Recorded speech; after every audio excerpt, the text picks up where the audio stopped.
परवेज रशीद एक अहम मोहरा भी हैं। पाकिस्तान मुस्लिम लीग नून की नायब सदर मरियम नवाज के उस्ताद भी माने जाते हैं। गाइडलाइन भी उन्हीं की जानिब से दी जाती है। उन्हीं का ही नाम मुस्तरद हो गया। 80 लाख के वाजबात है पंजाब हाउस के जो अदा नहीं किए गए। वो कहते हैं जी कोई ATM ही बता दें जहां पे हम पैसे जमा करवा दें, नाम इन कर लें। मुस्तकबिल क्या होगा? बिस्मिल्लाहिर्रहमानिर्रहीम। यासर, पहली बात तो यह है कि वो जो रकम है 80 लाख रुपया, जिसे अब अदा करने की बात हो रही है, बहुत पुरानी रकम है। उसे उस वक्त अदा क्यों नहीं किया गया? ये इनके इल्म पे भी तो होगा ना। मैं वही कह रहा हूँ ना, अगर इनके इल्म में नहीं है तो फिर इनके साथ ज़्यादती है। लेकिन हल्के ये कहते हैं कि इनके इल्म में था, कई दफ़ा इनको नोटिस किया गया, कई दफ़ा इनको बताया गया, लेकिन इसके बावजूद भी इन्होंने पैसे अदा नहीं किए।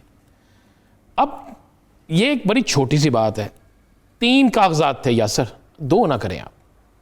3 कागजात का मामला था। यूसुफ रज़ा गिलानी, जिन पे फैसला महफूज, फैसल वाडा और परवेज रशीद। हाँ, मैं मिस कर गया। हुआ क्या, ये फैसल वाडा के कागजात मंजूर हो गए, परवेज रशीद के मुस्तरद हो गए और यूसुफ रज़ा गिलानी साहब के की जोली में फूल डाल दिए। अच्छा, एक अचंभे की बात यह है, यूसुफ रज़ा गिलानी साहब को आज बेशतर रहनुमाओं ने फ़ोन किया, मुबारकबाद दी है। परवेज रशीद साहब से शायद किसी ने इज़हार यकजहती मैं यही करता हूँ जी। मैं आपको आज फिर ब्रेकिंग करते हैं ना।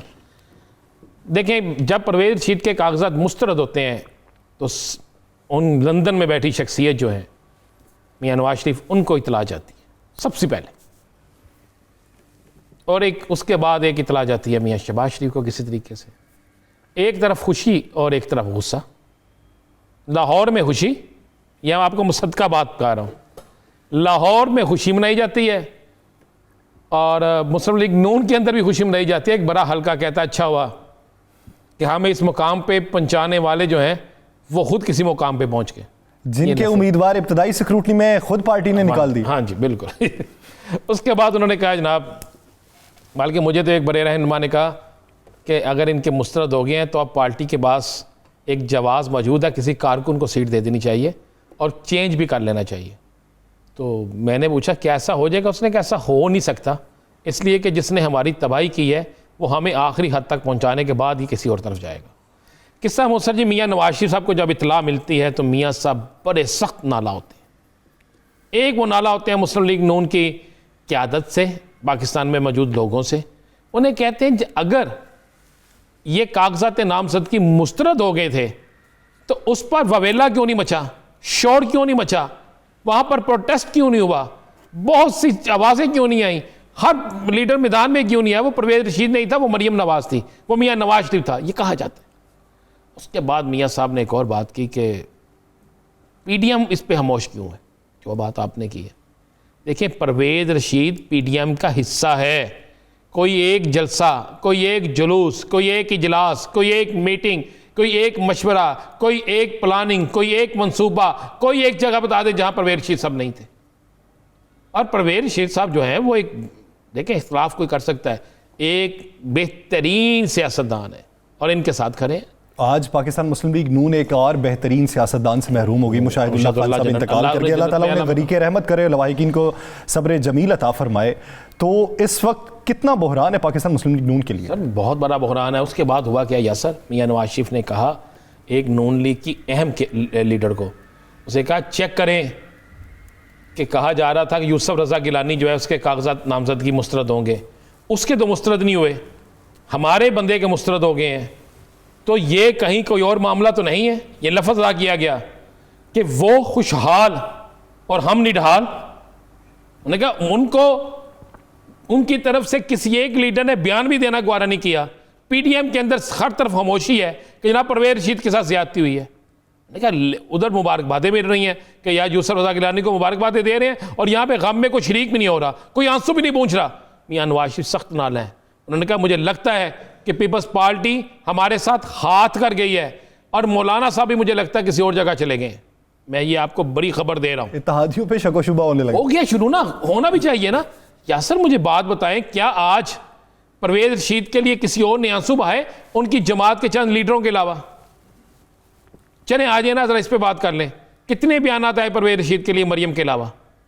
सुनने में तो आज कोई नहीं, सिर्फ मरियम नवाज साहिबा। क्या बाकी तो यहाँ पे कोई आम आदमी जो है उसके सर के ऊपर से कोई चीज़ गुजर जाए तो सारी मुस्लिम लीग बाहर आ जाती है। यहाँ पे किसी जगह पता चले कि फलां काम हो गया, सारे बाहर आ जाते हैं। इस तरह मैं तो खुद परेशान हो जाता, ट्विटर हमारे ग्रुपों में फलां जगह पे प्रेस कॉन्फ्रेंस, फलां जगह पे ट्वीट आ जाता है, फलां शख्स का बयान आ जाता है। तो परवेज़ रशीद के नाहल होने की मुस्लिम लीग नून के अंदर कितनी खुशी है, अपोजिशन में तो होगी, हो गया, हुकूमत में तो होगी। अब मियाँ नवाज शरीफ इस पर सख्त ना लें। उन्होंने अपनी क़यादत को भी कह दिया जो पाकिस्तान में मौजूद है, उन्होंने कहा जनाब होश के नाखुन लें, हो जाएंगे, ये टर्मिनल में जाएंगे, बड़े इम्कानात है ये इनके कागजात नामजद की जो है वो बहाल हो जाए, इनकी अपील मंजूर हो जाए, ये दोबारा इलेक्शन लड़ने के काबिल हो जाए। लेकिन एक झटका तो लगा ना, इस झटके ने एक पोल तो खोल दिया कि पीपल्स पार्टी इस पर खुश क्यों है, पीपल्स पार्टी इस पर खामोश क्यों है, ANP खामोश क्यों है, अचकज़ई खामोश क्यों है, इस पर आफ्ताब शेरपा खामोश क्यों है, इस पर इनके अपने दीगर मौलाना फजल रहमान खामोश क्यों है, पूरी PDM इस पर खामोश क्यों है।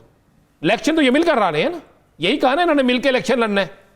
जब मिलकर इलेक्शन ला रहे हैं तो मौलाना ने फोन किया है यूसुफ रजा गिलानी साहब को, तो एक फोन इधर भी कर लेते हैं। क्यों करते? मैं बता रहा हूँ जो नवाज शरीफ साहब के खदशात हैं वो दुरुस्त हैं। मैंने कल भी कहा था देग पक गई है। अब देग में किसी के हाथ तो चने वाले चावल आने हैं और किसी के हाथ वो बचे हुए वो चावल आने हैं जो आप समझते हैं कि जब कोई नहीं खाता तो आखिर में कह देते हैं यार ये चावल फलाने को दे देना, वैसे भी तो ख़राब होने हैं ना। राना साहब, क्या इतलात है मरहूम मुशाहिदुल्लाह खान साहब की जगह किसे उम्मीदवार बनाया जाएगा? देखें जी, इस वक्त पार्टी के अंदर बड़ी गुफ्तगू हो रही है। कुछ लोग तो कह रहे हैं जी सैफुल मुल्क खोखर को दे दें, सही, और ये ख्वाहिश पे शरीफ ख़ानदान के अंदर से। लेकिन कुछ लोग कह रहे हैं कि जनाब ऐसा ना करें, इरफान सदीकी भी है, और अगर इरफान सदीकी ज़्यादा मजबूत उम्मीदवार नहीं लग रहा है? बहुत ज़्यादा मजबूत उम्मीदवार है, लेकिन हल्के ये भी कह रहे हैं कि आज उनके बेटे के कागजात भी जो है ना वो मंजूर हो गए हैं। उसके बेटे के भी कागजात मंजूर हो गए हैं। तो कुछ लोगों का ये भी कहना है कि उसकी कुर्बानियों को देखते हुए उसके बेटे को दे देनी चाहिए। आपको पता है यहाँ पे तो माजी में जो बंदे अच्छा खाना खिलाते थे उसको भी सीट मिल जाती थी, जो वक्त गुजारते थे साथ उनको भी सीट मिल जाती थी। तो असूलन तो वैसे मुस्लिम लीग नून को चाहिए, ये उनकी मर्ज़ी होगी कि उसके बेटे को टिकट दे दें। अगर उसके बेटे को नशिस्त नहीं देनी तो फिर पार्टी के अंदर से किसी को दे दिया। लेकिन फ़ैसला वही होना है जो मियाँ नवाज शरीफ की तरफ से आना है, जो मरियम की तरफ से आना है। फ़ैसले के लिए कोई मुशावरती बोर्ड नहीं होना, फ़ैसले के लिए किसी बड़ी मीटिंग की ज़रूरत नहीं होनी, फ़ैसले के लिए किसी बड़े जरगे की ज़रूरत नहीं होनी। फ़ैसला मेरे ख्याल से हो चुका है, कल अनाउंस हो जाएगा। तो राना साहब, इजलास भी तो बुलाया जा रहा है ना, तो इजलास में अराकीन की हाजिरी को मुमकिन बनाने की बड़ी तगोदो की जा रही है कि अगर हाजिरी इजलास में मुमकिन नहीं होती, फिर सेनेट इंतखाबात के हवाले से भी इन्हें तहफ़्फ़ुज़ात हैं, तो क्या इजलास में हाजिरी पूरी हो जाएगी? क्या वो हाजिरी जो है वो सेनेट इंतखाबात का सबूत होगी, उसका जवाब होगी, उसका नतीजा होगी, या फिर सेनेट इंतखाबात में नतीजा कुछ और होगा, हाजिरी कुछ और होगी? बड़ी अच्छी बात की, यही होगा। ये उसी सेनेट की तरह होगा कि खड़े हो जाओ, ग्लास स्टैंड, सारे खड़े हो गए, कितने जी, चेक करो जी, 62 है, 64 है, अच्छा ठीक है जी। बाद में जब वोट की बारी आई, कितने हैं जनाब, इन्ने गायब हो गए। यासर साहब, यही होना है। मियाँ नवाज शरीफ को कहा गया कि 1 मार्च को इजलास बुला लिया जाए, चारों सूबाई असम्बलियों में अपने और अरकान का, कौमी असम्बली में अपने अरकान का, और भरपूर ताकत का मुजाहरा कर दिया जाए और मियाँ साहब उससे खिताब करें। तो उस पर शर्त ये हुई मियाँ साहब की तरफ से, क्या हाज़िरी मुकम्मल होगी, और हाज़िरी मुकम्मल होने के साथ साथ क्या सब लोग वोट देने वाले होंगे, उनसे हलफ किस तरह लिया जाएगा, उनसे किस तरीके से यकीन दहानी ली जाएगी, उनको उसके बाद कहाँ रखा जाएगा, ये बाकायदा गुफ्तगू। तो 4 लोगों ने, बड़े सीनियर 4 लोग जो थे, उन्होंने कहा मियाँ साहब ये तो कन्फर्म नहीं है कि 1 का इजलास हो उसमें सारे आ जाएं, हम कोशिश करेंगे। तो जिस पर मियाँ साहब ने कहा जनाब अगर कोशिश करेंगे और ना आए, अगर 10 भी कम हुए तो फिर ऐसी हवा चलेगी, ऐसी मूव चलेगी कि हम इलेक्शन से पहले इलेक्शन हार जाएंगे। राना साहब, इन्हें खदशात क्या हैं, कितने बंदे आगे पीछे हो सकते हैं? देखें, खदशात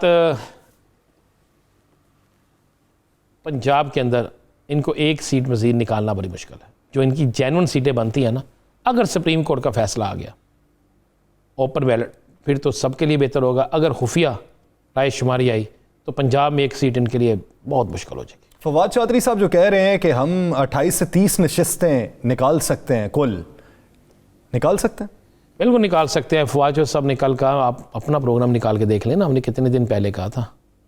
हमने तो ये बाकायदा बता दिया था 28 से 30, बल्कि मैंने तो कहा था 28 से 31 भी हो सकती हैं। आप अपना प्रोग्राम निकाल के देख लें। तो बात यह है कि बहुत से रहनुमा पार्टी टिकट के हवाले से भी तहफ़्फ़ुज़ात का शिकार है, बातें चल रही हैं। बातें चाह रहे हैं कि मैं कह रहा हूं कि ये, मैं आपको बड़ी क्लियर बात कह रहा हूं कि इस पे तो बड़ा इख्तलाफ, शदीद तरीन इख्तलाफ है। कोई एक बड़ा नाम जिसने ज्यादा तहफुजात का इजहार किया हो? कोई एक बड़ा नाम जिसने ना किया हो, एक नाम बता दे मुझे। तो फिर ये फैसला क्या शाहिदा खान अब्बासी क्या हक में थे परवेज रशीद के? मैं नाम ले देता हूं, क्या शाहिदा खान अब्बासी हक में थे? तो आपके मुताबिक ये सारे फैसले पार्टी के नहीं बल्कि एक शख्स के हैं? जी बिल्कुल, एक तरफा फैसले सारे।